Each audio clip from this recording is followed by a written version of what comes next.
Hey, it's me, Dom. It's me, Dom, man. Okay, this is should men, talking like young men, like my age, like, yeah, or it really doesn't matter, really. Should men pursue a relationship or fall in love? This is just kind of my opinion.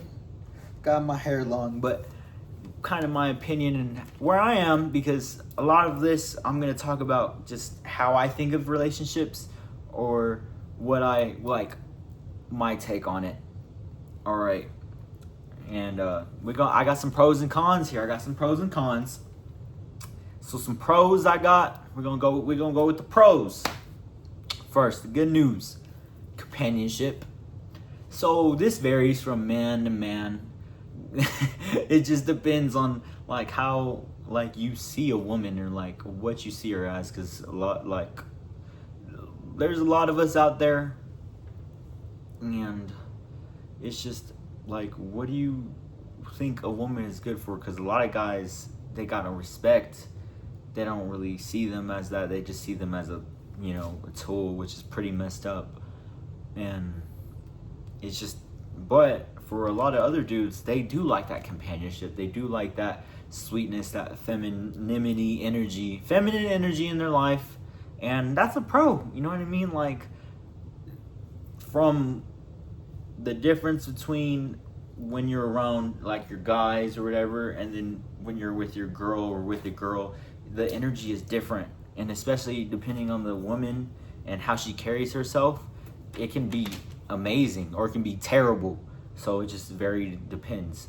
But I think companionship, because we're humans, we need that social, we need that emotional wealth, we need that emotional love. It's important.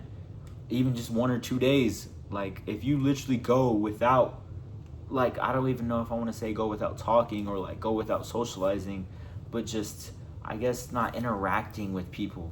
It doesn't even have to be a woman, just not interacting with people. You're gonna go insane, like, for real.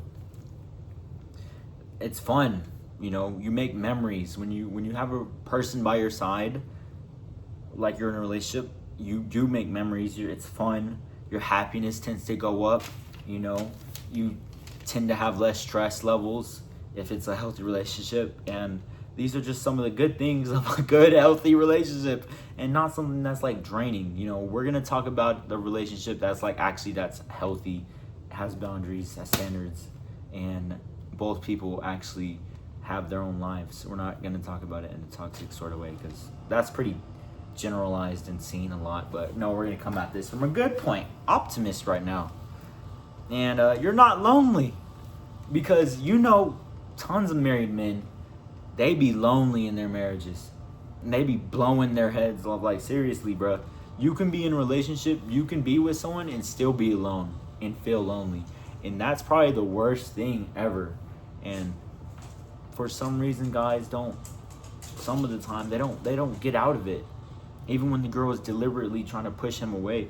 Because guys love hard. We love hard. We think we need to try harder. We think we can fix things because we're very logical and structured creatures. We think we got to do things. In reality, we got to do less. We got to show we can just carry on with ourselves, be strong, just have that backbone and spine. And in today's generation, where a lot of us are raised by single moms and are emotional and just that nature, we're not very secure. I can speak from my own experience. I've changed, but I can speak from my own experience. Like, I couldn't.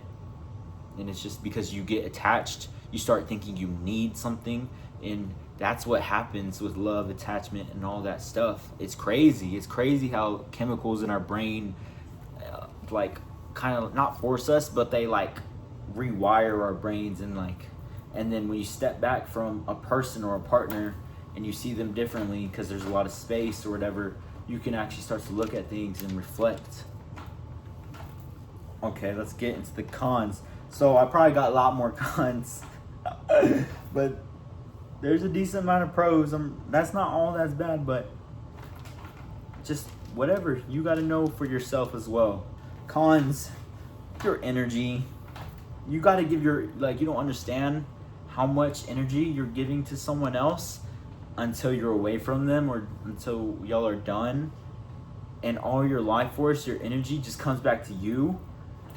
And it's either relieving or it's very hurtful, because you're just detaching, like your energy.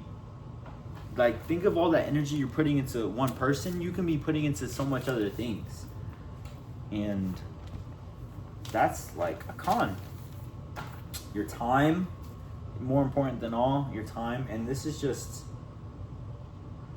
just like semi-cons, kind of, I think. But this is just what you sacrifice when you get into a relationship or pursue one, or, you know what I mean? You're going to have to sacrifice some things, and that's just, you can't have, everything's not perfect. Your money, like, they are expensive. That doesn't mean you need to do the most or whatever. You don't need to do the most. In reality, you should be being more like unique, planning things, You don't need to spend that much to actually show you care. You just need to be like different, I guess, in a way. Like, literally use AI, bruh. Use AI. Use AI to like put certain things together.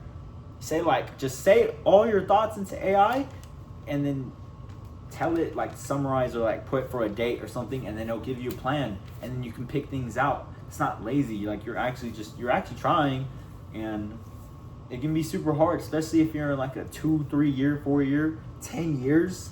Like, sheesh, like that.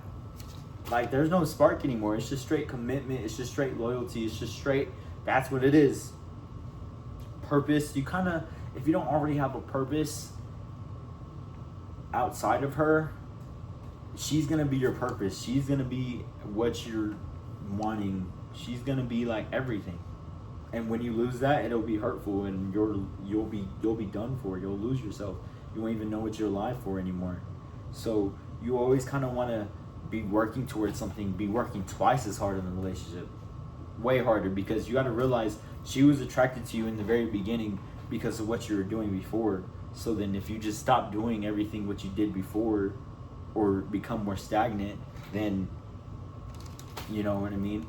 But that's just the thing with love and all that nature. It's like a double-edged sword, I'm telling you. Your focus, whatever you were focused on before you met this person, it kind of drifts from that into her. And, it's just, you just got to have a balance. You got to have a balance. Still focus on whatever you need to focus on. And she'll probably be complaining because you're not spending too much time, but then when you see you do give her what she wants, she's probably going to pull back or push you away even then. So it's just like, that's that healthy space, you know what I mean? And if she asks for more time, make it more experience time. Don't just pull up on her and tell her to come over. Like, do something worthwhile for that little amount of time you have, and then go on with your day, or push it, keep it moving. Like, that's great. I think that's healthy. I think that's nice, what I've learned. Your goals, like, I got out, it's been 1 year probably for me, I've been single, and I just got so many goals now. I have so many long-term goals. I'm thinking, I'm just like, wow. My head was wrapped up in that, and I didn't even, like, because I was working towards something, right? But then I got to it, and then it was just like, what else is there? So now I'm just like, I've literally completely mapped out kind of the rest of my 20s, or like what I want. And it's just like, whoever comes along the way, or whatever I'll meet along the way in this journey, because you meet better people when you're not searching for things. You're just searching. She can feel you want a relationship from her. She's not really gonna like you like that, because she should be wanting that. Women are the natural relationship nurturers. They build the relationship. They ask you out. They ask you the questions about, where is this going? They ask, because if you were to ask that first, she would look and be weirded out. Like, you're putting more pressure onto her. She's got to have that idea in her head. She will move it. She will move the relationship wherever it goes. And if you want that relationship with her, you just got to be patient and wait, and just keep doing what you're doing, because it'll come up. Because if you're the top priority, she'll let you know. She'll let you know, bruh. Okay, and then last one, heartbreak and infidelity. Okay, we already know this be happening to men. It be happening to men, heartbreak, infidelity. It's just a risk. Just like investing, just like stocks. It's just a risk. There's risk with everything, and that's what makes life beautiful and great. There's always risk to that, because if you already been cheated on or heartbroken and you haven't really healed from the past, you're gonna attract that same thing, that same type of person, and that's gonna happen to you again. That, like, I'm not promising you that, or God forbid that happens to you, but if you still project things from a past person onto another person, they're probably gonna do the same thing, or they're just gonna leave, or they'll sense it. She'll sense it. And that's why it's always so important to heal. And a lot of people really don't heal. A lot of people distract themselves. I didn't know, because personally for me, that's just not my thing. And I'd rather do me. But I mean, for a little bit I was distracting myself, but I didn't know. I'm very young. And that's just, there's always a risk with that. And for me, from my own experience, you know, like if I were to get cheated on or just heartbroken again, I would be, because I'm much more secure, I'd just be like, okay, it stung, okay, and I branch out because I have a long-term thinking skills now, and I scale myself back, and I'm just like, okay, in 6 months, 7 months, 8 months, a year from now, I'll be in a much better place. I'll probably still be thinking about whoever I was with, but it's not going to be as that big of a deal, you know.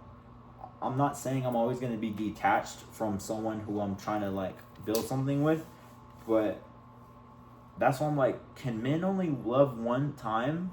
You know what I mean? Like, but I don't know. We'll see. I'll let y'all know in the updates if anything happens in my life. But because that's what happens. The second one is, like, more, like, I think, grounded, more peaceful. Probably. And just more experience for both people, like much older, because even like people way older, like 30s and 40s, they already know what they want. They've already been through all the BS. They start asking things on the first day, talking about what are you looking for, what are you trying to do, and it's just like, dang, chill. Like, can we, like, do people actually get to know each other anymore? Like, I don't know. I haven't really been like that, because I've just been solitude, just grinding. And that's what it is. Little pros and cons. Just know that, I don't know, I could say all the things about, like, I ain't married, I ain't doing that. 10 years off, I have wife, kids. Wife and kids, white picket fence, house, beer belly, all of that.